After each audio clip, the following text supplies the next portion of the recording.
Let's make homemade croutons. I love a good crouton. We're going to start with French baguette bread, the take and bake that you get from the grocery store.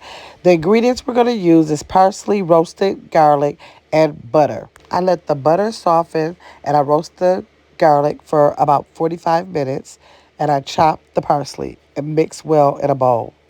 I cut the baguette bread across the loaf diagonally.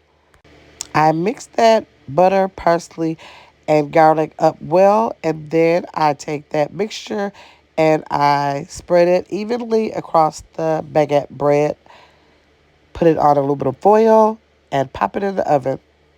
I bake the baguette bread until it's nice and toasty and crispy.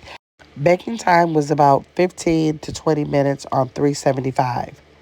I'm chopping these up into little bite-sized pieces so that I could later store them in a plastic Ziploc bag. So whatever it is you like your croutons on, you'll have them fresh and ready to go. I prefer to have my croutons on a salad.